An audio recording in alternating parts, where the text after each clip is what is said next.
Anda kembali di Apa Kabar Indonesia Pagi. Seorang ibu di Kabupaten Muara Enim, Sumatera Selatan tega menghabisi nyawa anak kandungnya yang masih berusia 10 hari. Bayi tersebut bernama Ratu Kusnaini. Harus meregang nyawa di tangan ibu kandungnya sendiri yang bernama Rati Ilmiati, yang merupakan warga Tanah Abang, Kabupaten Pali, Sumatera Selatan. Sebelumnya, karena faktor kesulitan ekonomi, bayi yang baru berusia 10 hari ini diserahkan pelaku untuk diasuh keluarga Edi Kusnadi yang telah membantu membiayai biaya persalinan pelaku. Hingga saat ini pelaku masih diperiksa di Polres Muara Enim untuk mendalami peristiwa ini lebih lanjut. Baik, untuk mendalami mengenai peristiwa ibu yang tega membunuh anak kandungnya sendiri, sudah ada Kasat Reskrim Polres Muara Enim, AKP Tony Saputra. Selamat pagi Pak Kasat. Assalamualaikum. Waalaikumsalam, selamat pagi Mbak dan Mas Bayu. Baik, Pak Kasat, ini alasan dari pelaku kenapa sampai tega anaknya baru 10 hari sudah dibunuh begitu Pak Kasat? Apakah memang ada gangguan kejiwaan atau gimana? Pada awalnya pada 17 November, tepatnya 16 November bahwa bayi itu telah dilahirkan, dan 17 November itu dibuat perjanjian untuk hak asuh anak dikarenakan biaya persalinan ditanggung oleh Bapak Edi Kusnadi. Dan dalam pemeriksaan di tanggal 25 November pada saat kejadian, pada tersangka Ranti Inti Selamet itu belum kami temukan gangguan kejiwaan. Namun akan kami koordinasikan dengan psikiater untuk memeriksa lebih lanjut kejiwaan daripada tersangka.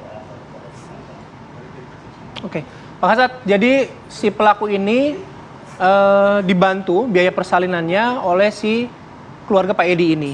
Kemudian yang akhirnya memicu pelaku membunuh anaknya sendiri ini bagaimana? Pada saat pemeriksaan, kita sudah periksa dari tersangka maupun Pak Edi Kusnadi sendiri, bahwa setelah dibuatnya perjanjian tersebut, dari tersangka ini berubah pikiran karena melihat dari sosok bayi itu cantik dan tidak rela untuk diasuh oleh orang lain, seperti itu. Kemudian tidak diperbolehkan begitu sama ibu angkatnya, ada percekcokan atau gimana? Akhirnya kok si pelaku mencoba untuk melakukan pembunuhan sampai meninggal dunia bahkan? Ya, benar sekali Mbak, bahwa ada percekcokan pada hari kejadian pada tanggal 25 November tersebut, bahwa ditolak oleh keluarga dari Pak Edi Kusnadi pada saat itu, Mbak Monika yang ada di TKP. Mbak Monika ini ibu angkatnya berarti? Mbak Monika ini menantu dari Pak Edi Kusnadi. Oh, oke. Dan saat itu kondisinya di rumah ada siapa saja Pak? Pelaku, kemudian korban dan ibu angkat aja atau ada orang lain juga? Pada saat kejadian hanya bertiga. Ibu Monika, hanya bertiga, tapi Ibu Ranti dan korban. Tapi tidak sempat dicegah begitu? Dari pengakuan dari Ibu Monika bahwa pada saat itu sudah dicegah dan sempat memegang pisau daripada pelaku, dan ada luka juga di tangan dari Ibu Monika. Namun tenaga Ibu Monika lebih kecil daripada Ibu Ranti sehingga dia terdorong. Jadi pelaku ini datang ke tersebut. Oke, jadi si pelaku ini memang sudah berniat ya Pak, karena sudah membawa pisau itu? Ya, dari pengakuan dari tersangka dibawa senjata tajam tersebut dari rumah. Dan sudah berniat untuk melakukan pembunuhan dan menyiapkan pakaian untuk dipenjara. Ini background pelaku apa sih Pak? Terus apakah memang pernah ada track record kriminal begitu? Pada saat ini setelah kita lakukan pemeriksaan belum ada track record bahwa si pelaku ini pernah melakukan suatu tindak pidana lain. Oke Pak, saya balik lagi ke surat perjanjian antara dua belah pihak ini ya Pak ya. Ini kan biaya persalinannya si pelaku ini artinya ditanggung oleh keluarga Pak Edi. Nah, apakah dalam perjanjian tersebut juga artinya hak asuh itu menjadi seluruhnya di bawah kewenangan keluarga Pak Edi? Diadopsi begitu Pak, dengan beberapa opsi ya, ibu kandungnya nggak boleh lihat lagi gitu. Di perjanjian tersebut juga sebenarnya cuma dihadiri dari pihak korban dan pihak keluarga Pak Edi serta tetangga, hanya 4 orang. Dan isi perjanjian tersebut hanya berisikan tentang hak asuh anak, dan nantinya ketika anak itu dewasa itu sebagai bukti bahwa untuk menjelaskan bahwa anak almarhum Ratu Kusnaini ini merupakan anak dari Ibu Ranti, seperti itu.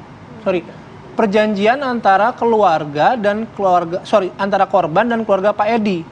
Apakah Ibu Ranti Betul sebagai sekali. pelaku ini tidak tahu ada perjanjian itu Pak? Dari pelaku sendiri ikut menandatangani. Oke, pelaku juga ikut menandatangani begitu ya. Jadi pelaku mengetahui dan juga secara sadar juga tahu begitu kan isi perjanjian tersebut ya, Pak Kasat.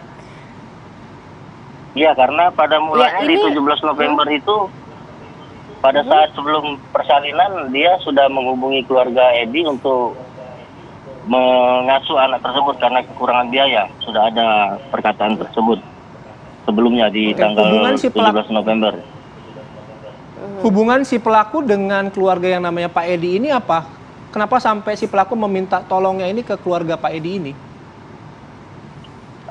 Pelaku sendiri baru kenal dengan keluarga Pak Edi ini sekitar 1 tahun yang lalu, di mana anaknya Pak Edi atas nama Yeni itu janda dan sama-sama ditinggal suami, sehingga mereka berkomunikasi, dan pelaku sendiri sering main ke rumah Pak Edi Kusnadi ini sendiri. Oke, jadi pelaku ini sebenarnya single parents gitu ya Pak ya?